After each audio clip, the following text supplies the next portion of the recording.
I had some more thoughts about health. Um, there's a YouTube fitness person who has multiple times has talked about some stat that he cherry picked from I don't know where that people who run marathons die at an average age of 57, and therefore cardio is bad for you.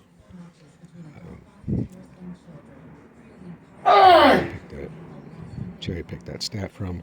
Um, I'm not going to deny the possibility that some people that are really hardcore in some sports uh, during a training phase may compromise their immune system by significant amount of training.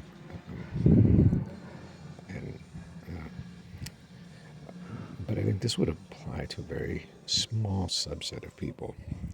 And from a practical perspective, those of us that go out and jog and bike and stuff like that, and as I've mentioned before, I work in a neuro ICU, and so naturally, I go to work and I see tons of marathon runners that have been having strokes because they're have overstrained their bodies or whatever that make them prone to dying early. What I don't see is people that are obese, people with diabetes and high blood pressure. No, because that's what I do see.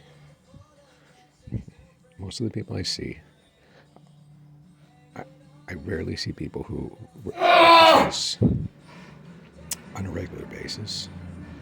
I rarely see people who are particular about their diet. We see a lot of people that are overweight, a lot of people that have diabetes. We see a lot of people who have been using a lot of drugs and alcohol.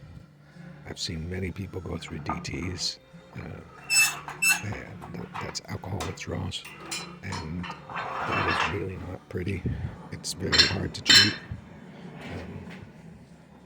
when we're trying to control their blood pressure and keep them from having another stroke. Speaking of blood pressure, I see a lot of people that if the recommended blood pressure, if they're saying, you should be below, say, like 120 over 80, which is okay.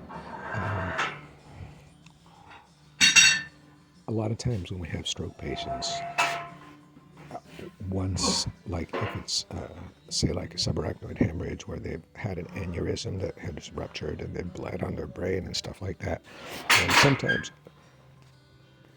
sometimes there are medical reasons why we would want to push their blood pressure up, and we would want it 160, 180 and stuff like that in order to keep the blood perfusing to the brain.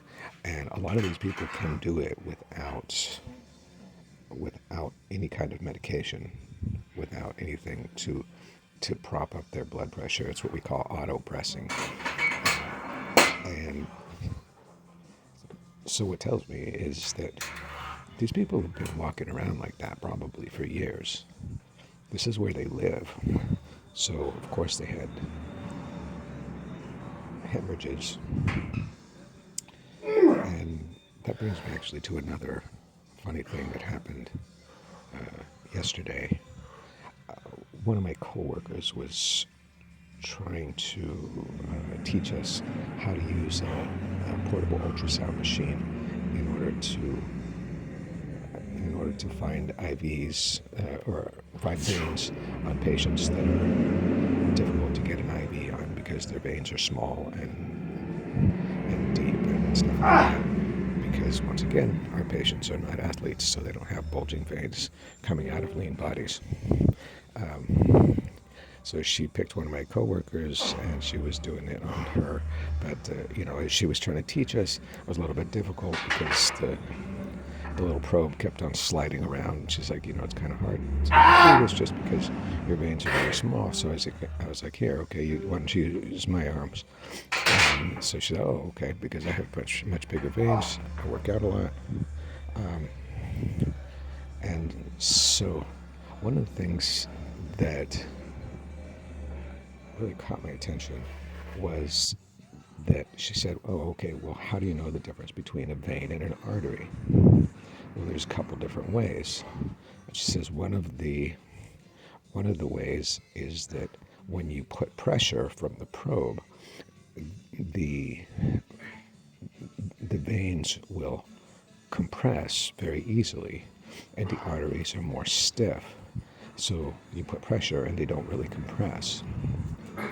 And the thing is that she was showing on me, and she put pressure on the artery. She found the artery, and she was like, oh, yours compresses. Mine was very pliable. And then she thought about it for just a moment. She was like, oh, it's because you have no cholesterol. So these things do make a difference. And, she noticed that because a lot of my friends, they know that I've been on a plant-based diet for quite a few years. It's going to be 7 years next month. They know that I ride my bike to work and exercise regularly and stuff like that. And the thing that I thought was interesting is that she was saying one of the determining factors between veins and arteries is the arteries are stiff. So it's rare to find arteries that compress, meaning that most everybody that she's ever done this on has calcification, atherosclerotic arteries. And of course she was doing this on a brachial artery, sort of in the bend of my elbow area. But when you get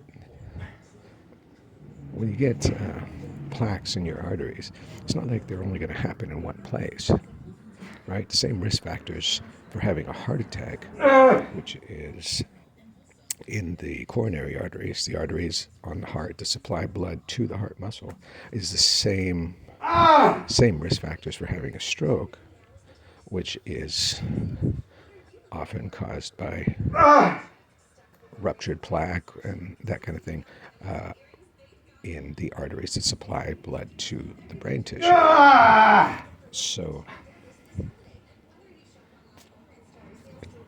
So if the arteries in your arms are not compressing and they're calcified, chances are you've got significant calcification in the arteries that supply your brains. So just something to think about. And maybe I can explain that in a future video.